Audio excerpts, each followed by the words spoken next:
ocean you're at. You're either one on one side or the other. What happened? Did you and Priscilla flip a coin, or who was going to flip coast this time? Yeah, you were Europe when you were shooting this side. That was weird. Both laughing. How the hell did they make that switch? It's not the same. Like by necessity. And how does it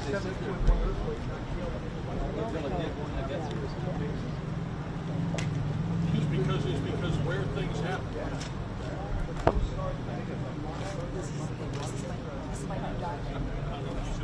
Yeah, I feel like we should yeah. Oh, okay. And a little bit of chicken.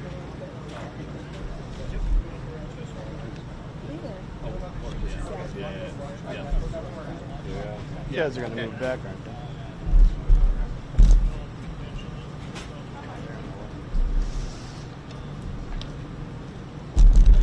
In case I don't bring them home. Okay.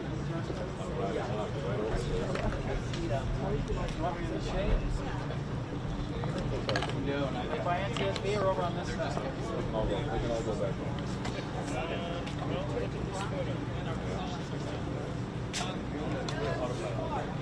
You know,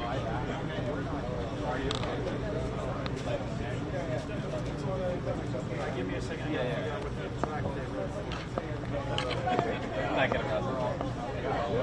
That's fine.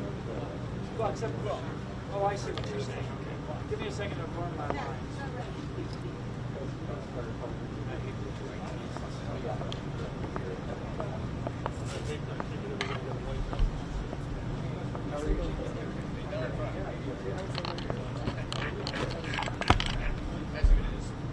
Grow up in front of the camera. Grow.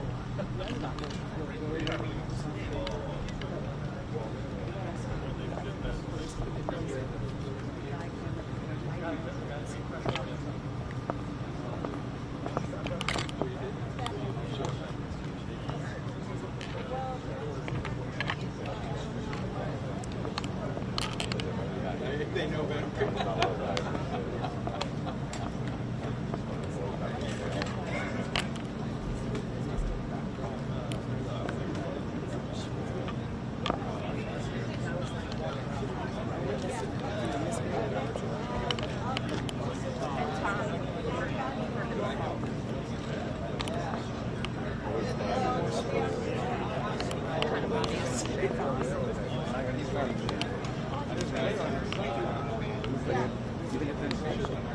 That's where it is.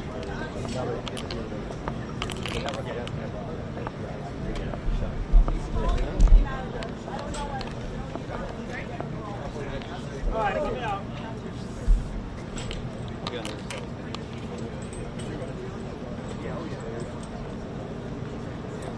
Yeah, I think I see.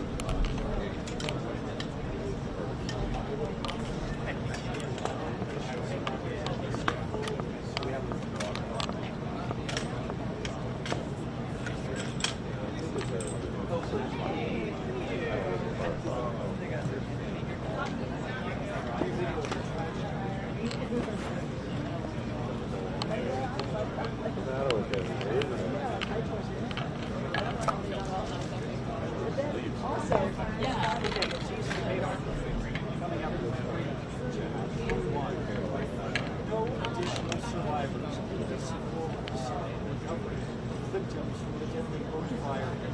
Video of the tragedy and the investigation.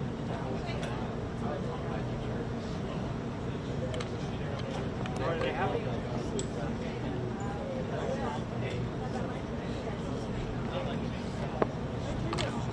Oliver, should I turn this off? Save the battery.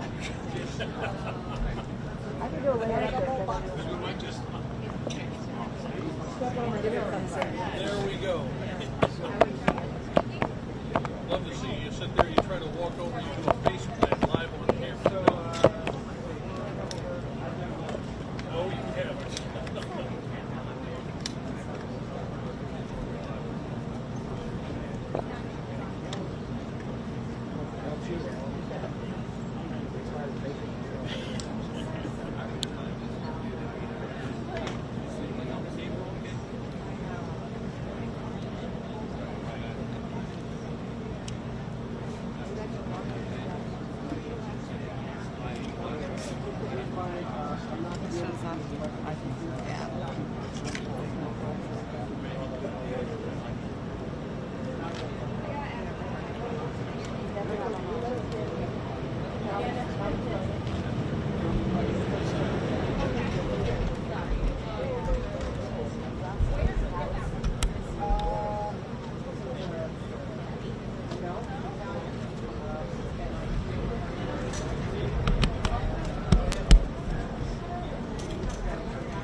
A what?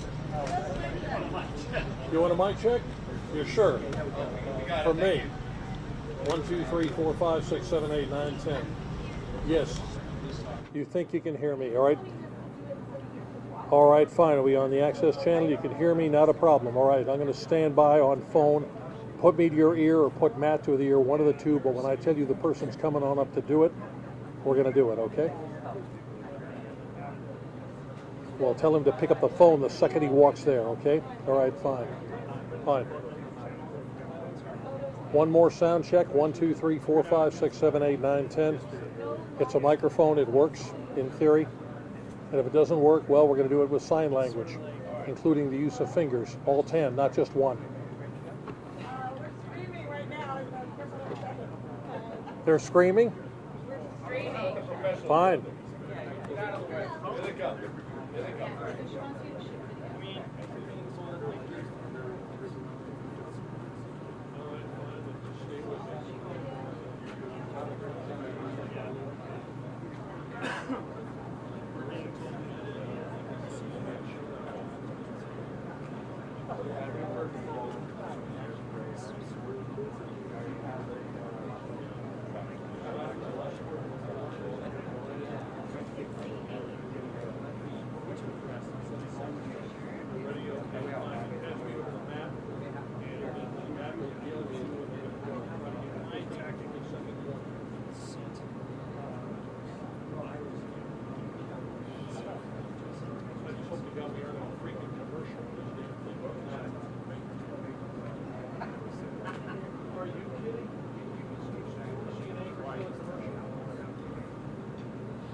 They better be doing something to fill the president of the United States.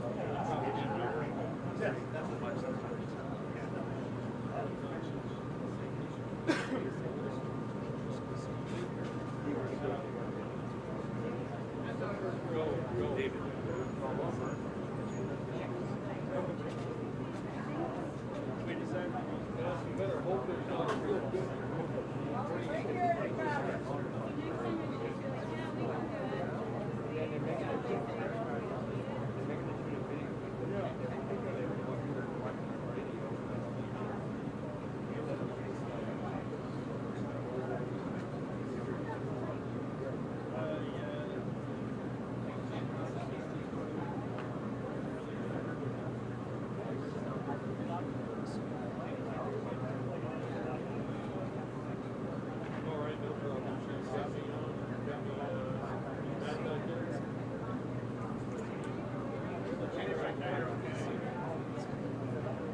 I'll be like that.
For what?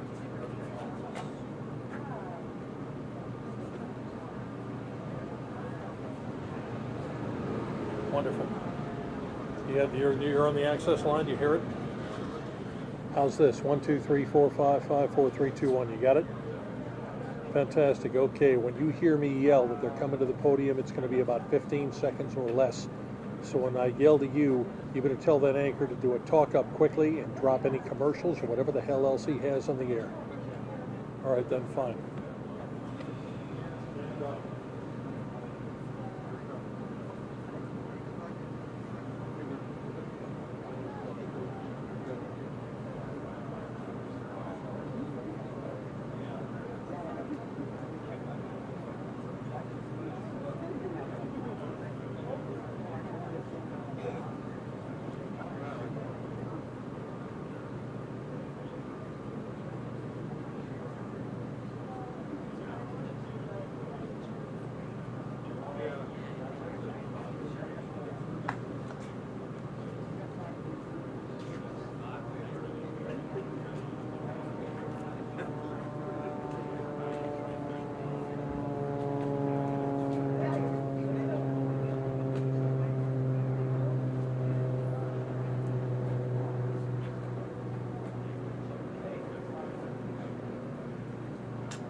No, real 2 minutes, hard 2 minutes. Thanks. Sorry for the delay. You'll be briefed today by NTSB board member Jennifer Homendy. Regular spelling on Jennifer, last name Homendy. Homendy.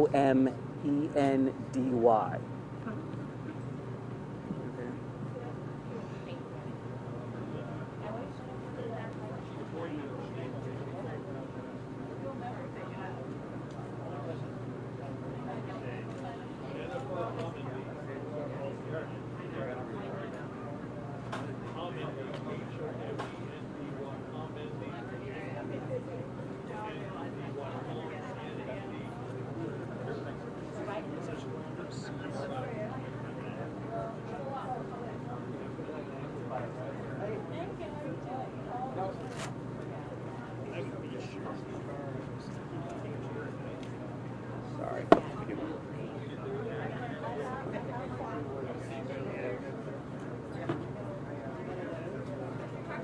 Yes, that's me. That, that is correct. Nice to meet you. Wish it was under better circumstances, but I don't think I've ever met an engineer circumstances. unfortunately, Where are you based at? DC. They don't have We do. We're kind of scattered all over, but our headquarters is DC. Good.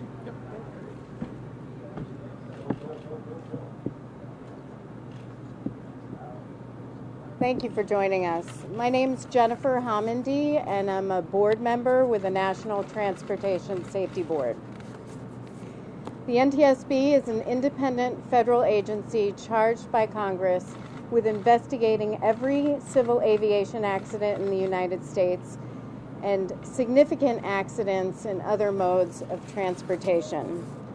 Our mission, and it's our mission here while we're on scene, is to determine how this happened, why it happened, and what safety improvements are needed to prevent it from ever happening again. Before I begin, on behalf of the NTSB, I'd like to extend our deepest condolences to those who lost loved ones in this tragic event. This was a terrible tragedy, and I cannot imagine what the families are going through right now. And so our hearts go out to each and every one of you. I'd also like to take a moment to thank our partners. First and foremost, the U.S. Coast Guard. I'd also like to thank the Santa Barbara Sheriff's Office, the Ventura Fire Department, and a host of law enforcement and local officials that have helped with the rescue and recovery operations. What I want to focus on today is the role of the NTSB, our team that is here, and talk a bit about the process. First, the NTSB is leading this safety investigation. We have a memorandum of understanding with the U.S. Coast Guard that lays out responsibilities and who is doing what. We have determined this is a major marine casualty, and the NTSB will be leading the investigation. However, the Coast Guard is a party to the investigation, and the Coast Guard has enforcement authority over these vessel operations, so they will be conducting their own safety investigation and enforcement investigation, and the two entities will be coordinating along the way. As far as our team, our investigator in charge is Adam Tucker. Adam has been working in the Office of Marine Safety at the National Transportation Safety Board for some time. In addition, he has significant experience in passenger vessel operations. Adam will be leading a team of 16. We have experts from operations, engineering, survival factors, and fire analysis. And I just want to add that this is not the first fire that we have investigated on board a small passenger vessel. This past December 11th, 2018, the board approved a report of an accident investigation involving a fire aboard a small passenger vessel near Port Richey in Florida. Additional information on that can be found through our website where the report is posted. In addition to the investigators, we have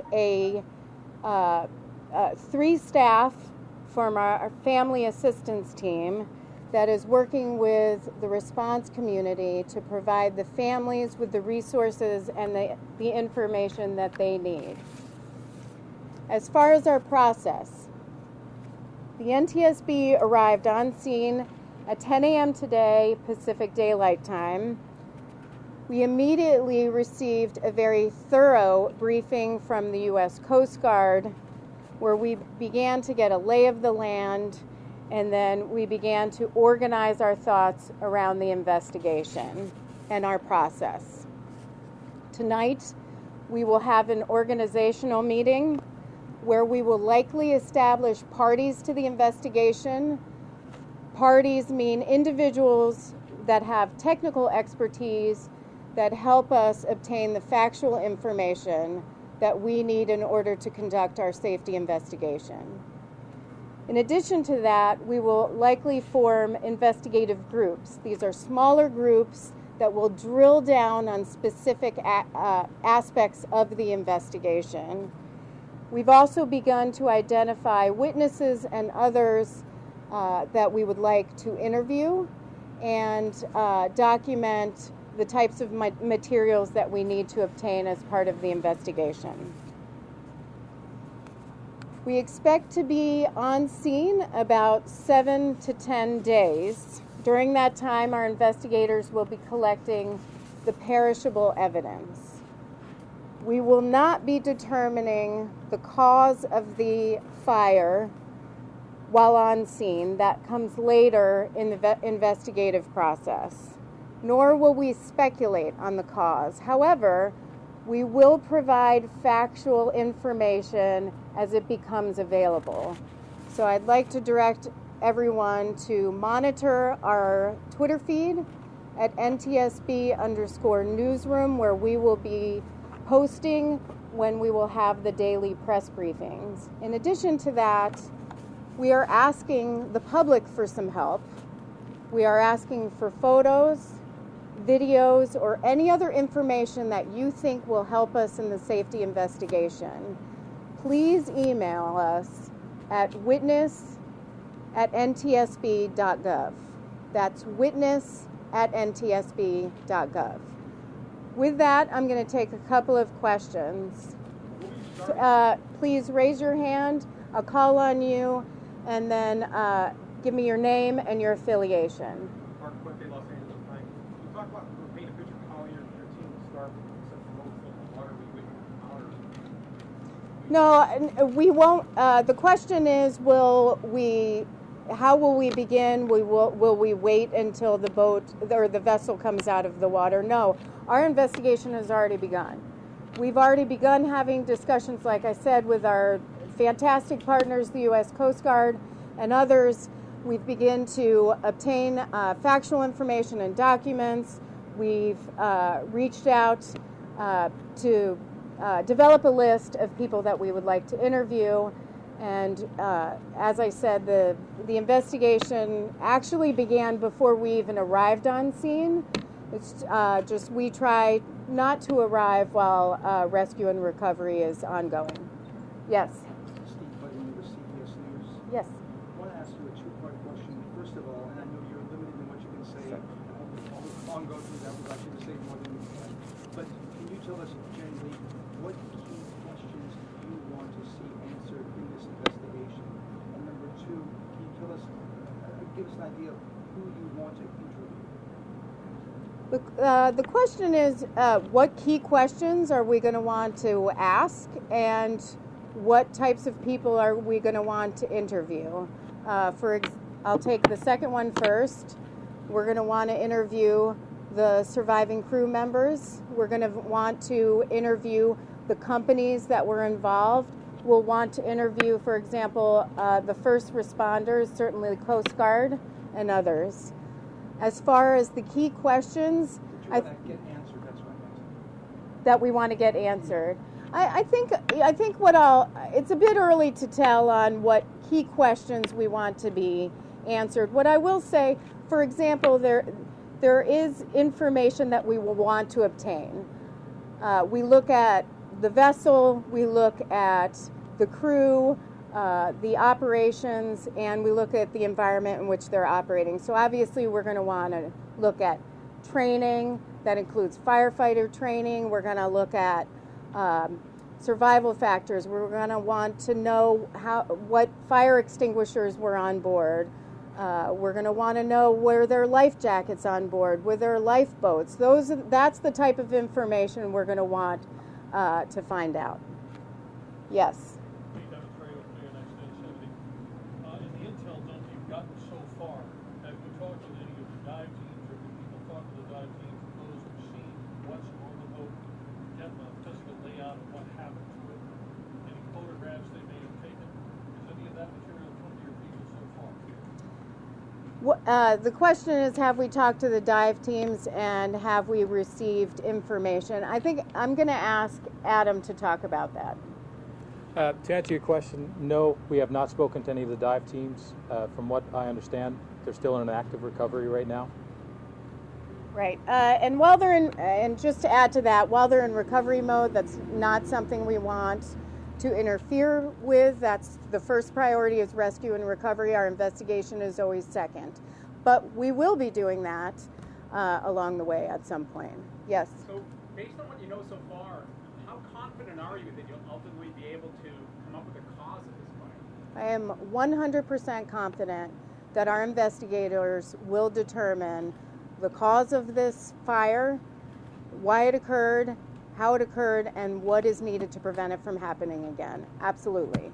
Yes. From our experience for prior transportation disasters, how long will it take to have the results of your investigation? How long will it take for the results of the investigation? It typically takes between 12 and 24 months to get a final report. What I will tell you is that we issue a preliminary report within about 10 days of the accident, in this case the fire, and in between that time, we have many times issued urgent safety recommendations when we feel that there is a safety concern that needs to be addressed. So that's something we can and have done in the past, and we don't wait for the end to do that. Last question. Yes.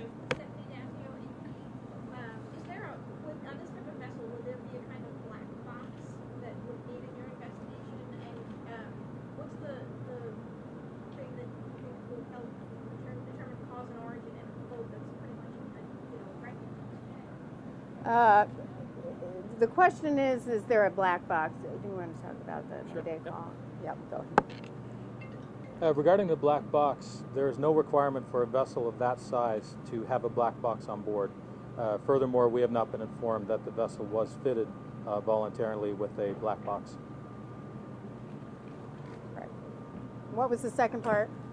What are the difficulties in determining a cause and origin of a fire in a boat that's wrecked and been underwater until it is properly? Well, we have a great deal of experience when there is wreckage in determining what happened, and that can come through interviews, other information that we obtain. So I have full confidence that we'll be able to determine what happened regardless of the structure. I don't know, but thank you. Appreciate the time.